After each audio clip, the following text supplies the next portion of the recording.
Hello students, आज हम देखेंगे स्टैंडर्ड 12th के चैप्टर 8 का टॉपिक नंबर 8.4 वैद्युत चुंबकीय स्पेक्ट्रम। ये टॉपिक इस चैप्टर का लास्ट टॉपिक है। टोटल इसमें 4 टॉपिक थे। सबसे पहला था भूमिका, जो हमने समझ लिया था। फिर था विस्थापन धारा, जो कि कैंसल है। नेक्स्ट टॉपिक था हमारा इसमें ही ये वाला वैद्युत चुंबकीय तरंगों के गुण, ये हमने लास्ट वीडियो में देख लिया था। अब हम आज लास्ट टॉपिक देखेंगे वैद्युत चुंबकीय स्पेक्ट्रम। तो इसके लिए आप अगर ये टेबल पूरा तैयार कर लेते हो तो आपका ये टॉपिक कवर हो जाएगा।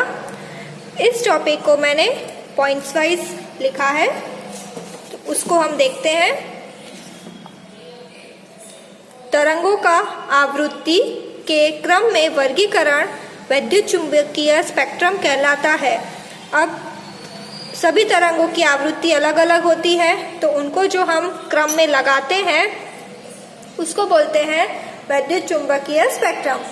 यहाँ पे हम पहले तरंग की बात करते हैं, रेडियो तरंग। तो रेडियो तरंग कैसे उत्पन्न होती है? रेडियो तरंगे चालक तारों में आवेशों की त्वरित गति से उत्पन्न होती है। कैसे होता है? जो चालक तार होते हैं उसमें आवेशों द्वारा उत्पन्न होती है। इनका उपयोग रेडियो एवं दूरदर्शन की संचार प्रणालियों में किया जाता है।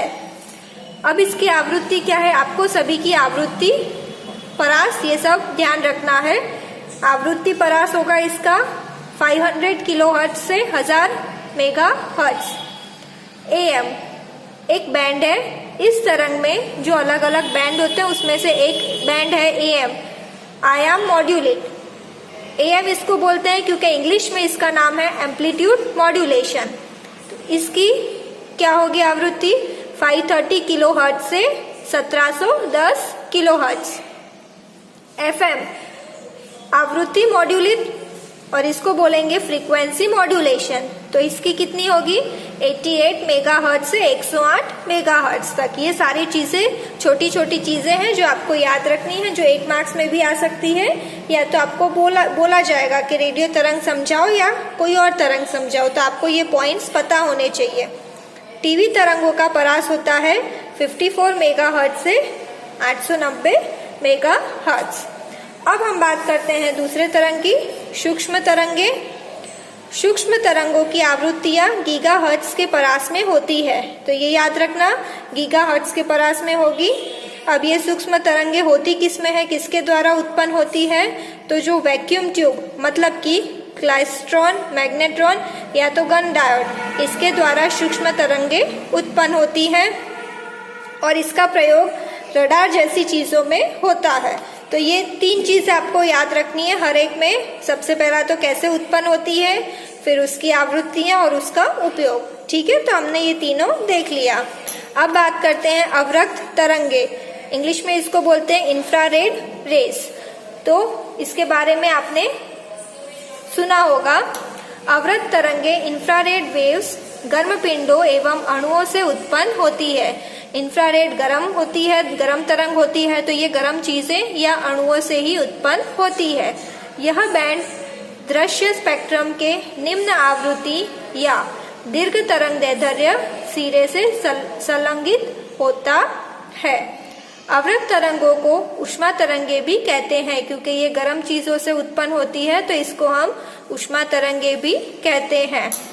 अवरक्त विकिरण पृथ्वी की गर्मी अर्थात माध्य ताप बनाए रखने में भी हरितगृह प्रभाव के द्वारा एक अहम भूमिका है।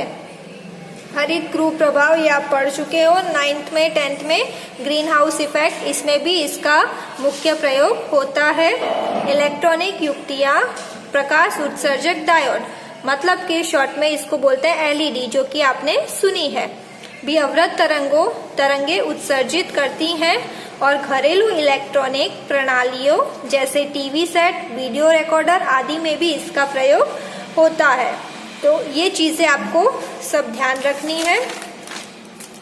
फिर दूसरी तरंगे हमारी दृश्य प्रकाश तरंगे। तो ऐसी चीज जिसको हम देख सकते हैं, मतलब उतनी आवृत्ति तक हम पहुंच सकते हैं, उसको बोलेंगे दृश्य प्रकाश तरंगे। यह वैद्युत चुंबकीय तरंगों का सर्वाधिक सुपरिचित रूप है। मानवीय नेत्र इसे देख सकते हैं। इसकी आवृत्ति परास होगा 4 × 10⁻14 हर्ट्ज से 7 × 10⁻14 हर्ट्ज तक, और इसका तरंग दैर्ध्य परास है 700 से 400 नैनोमीटर। तो ये आपको ध्यान रखना है। उदाहरण के लिए हमने यहाँ पे दिखाया है कि जो सर्प होता है वो अवरक्त तरंगों को आसानी से देख सकता है, और कई कीटाणु ऐसे होते हैं जो पराबैंगनी तरंगों को आसानी से देख सकते हैं, जबकि मानवीय उस चीज़ों को नहीं देख सकते। अब बात करते हैं पराबैंगनी तरंगे, अल्ट्रावायलेट रेस। इसके बारे में भी आपने सुना होगा। पराबैंगनी विकिरण विशिष्ट लैंपों एवं बहुत गर्म पिंडों से उत्पन्न होता है, जैसे कि सूर्य। इसका तरंग दैर्ध्य परास है 4 × 10⁻⁻7 मीटर से 6 × 10⁻⁻10 मीटर। इसका अधिकांश भाग वायुमंडल की लगभग 40 से 50 किलोमीटर की ऊंचाई पर स्थित ओजोन परत में अवशोषित हो जाता है। और ये एक और चीज़ याद रखना, जो पराबैंगनी तरंगे होती हैं वो हमारी स्किन पे बहुत ज़्यादा नुकसान करती है। हमारी स्किन को जला भी सकती है, उसके द्वारा स्किन कैंसर भी हो सकता है। तो ये जो तरंगे होती है वो हमारे लिए हानिकारक होती है। दूसरी है एक्सरे। तो इसके बारे में आपने जाना होगा, एक्सरे मशीन देखी होगी। तो इसका परास है 10⁻⁻8 मीटर से 10⁻⁻13 मीटर। फिर है गामा किरणें। तो इसका परास है 10⁻⁻10 मीटर से 10⁻⁻14 मीटर से कम, इससे कम होगी। यह उच्च आवृत्ति का यह विकिरण नाभिकीय अभिक्रियाओं में उत्पन्न होता है।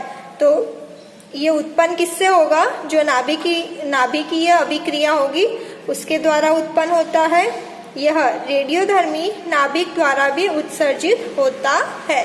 तो जो रेडियोधर्मी नाभिक हो गए उससे भी ये उत्सर्जित होगा। तो ये हमने 7 तरंगों के बारे में पढ़ा। इन सभी को आपको याद रखना है। मैंने जो आपको टेबल बताया, टेक्स्ट बुक में जो टेबल दिया है उसको अगर आप अच्छे से देख लोगे तो आपको सबके बीच का डिफरेंस समझ में आ जाएगा। तो इस चैप्टर में 2 टॉपिक ध्यान रखने हैं। एक तो विद्युत चुंबकीय तरंगों के गुण, और दूसरा है ये स्पेक्ट्रम के बारे में। ये 2 आपको अच्छे से ध्यान रखने हैं।